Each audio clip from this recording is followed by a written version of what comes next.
Self-sabotage is when you engage in behaviors that keep you from reaching your goals. That's it. It is simple, right? When we engage in behaviors that are interfering with our goals, that is when we engage in self-sabotage, okay?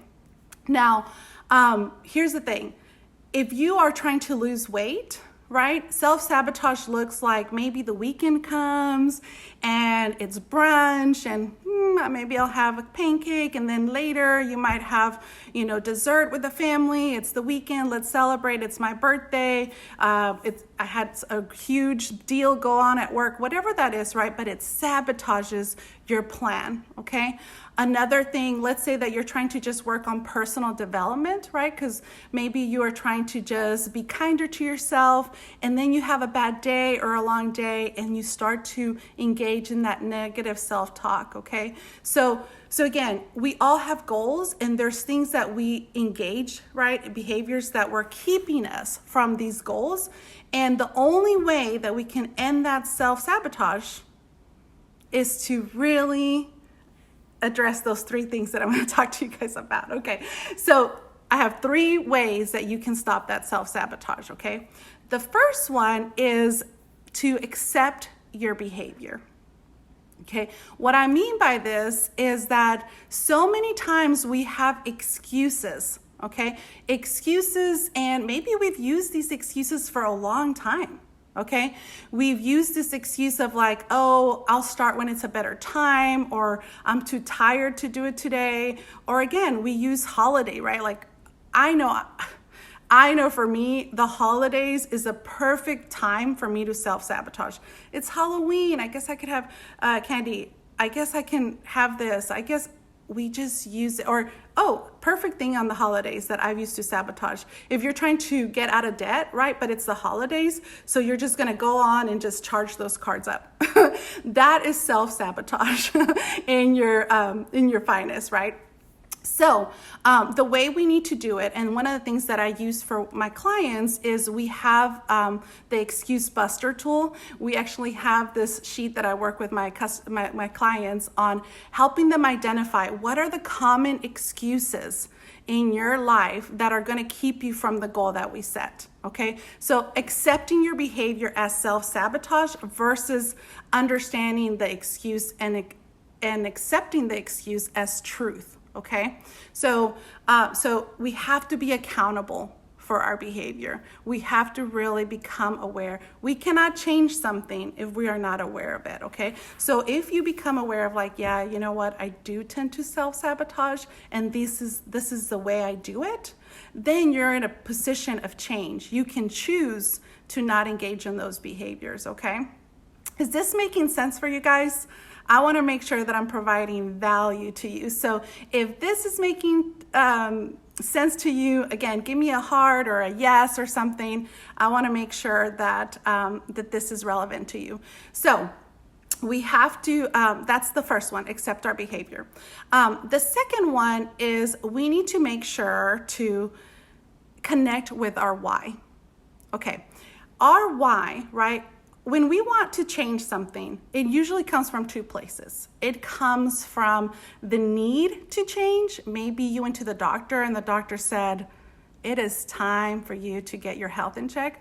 Or maybe your relationships are in trouble, or maybe your financial situation is in trouble. It comes from a need, right? Or it can be a want. It could be that you just really want to be a better person. Okay. Yes, thanks.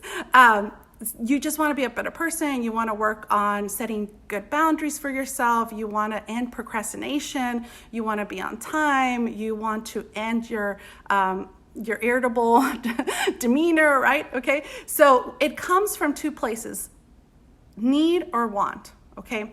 Sometimes our need and wants aren't strong enough for us to create the change.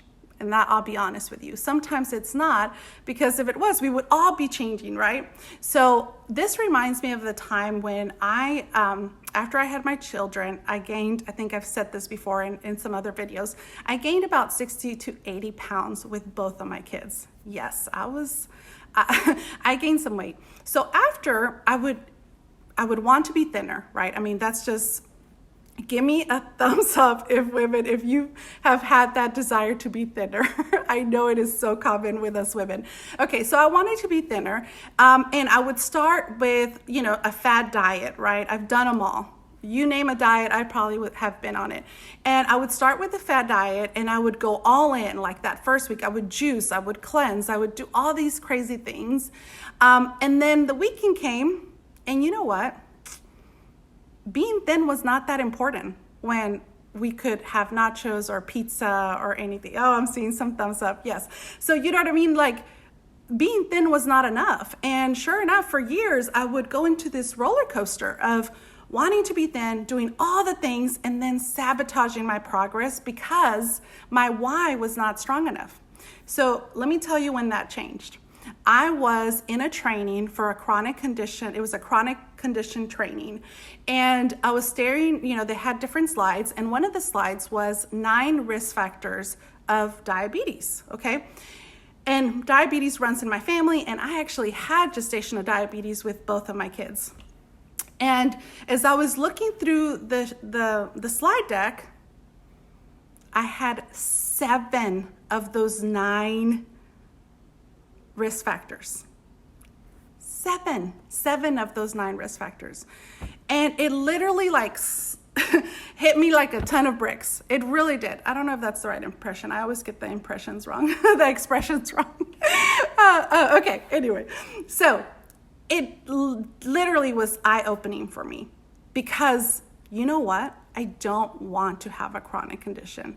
I've seen my mom have diabetes. I've seen how she has struggled, and I didn't want that life. I really didn't. And so that is when I connected with my why.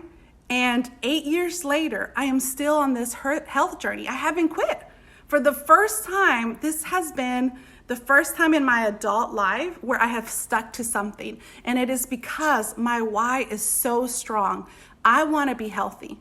Okay, so that is why I work out. That is why I'm always interested in what should I be feeding my body. Do I have bad days? Yes. Yes, we are all human. But you know what? I don't quit anymore. There were times back then that I quit for months. I just threw in the towel and I was like, whatever, And so that's what happens when we are not connected to our why, right? It's because we don't know why we're changing. Maybe we've seen oh, that's what everybody else is doing, and we kind of go on, right? And so, but we haven't connected with our personal why. So here's the thing. I want to support you. So go ahead and type in your why. Why are you wanting to change something in your life?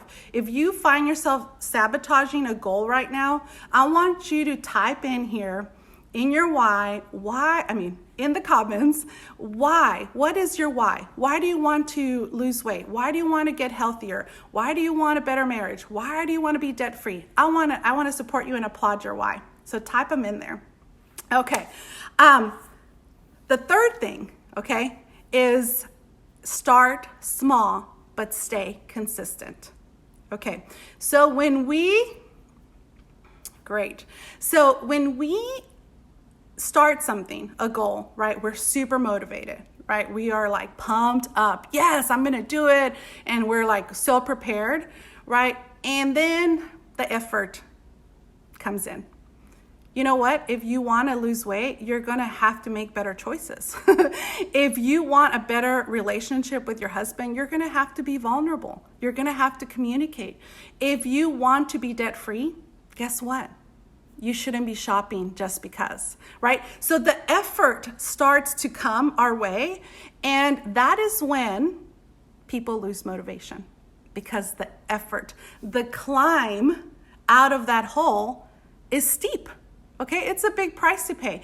And so we start to say, oh, I'm just not motivated. I'm just not disciplined. Remember, we're going back to those excuses, right?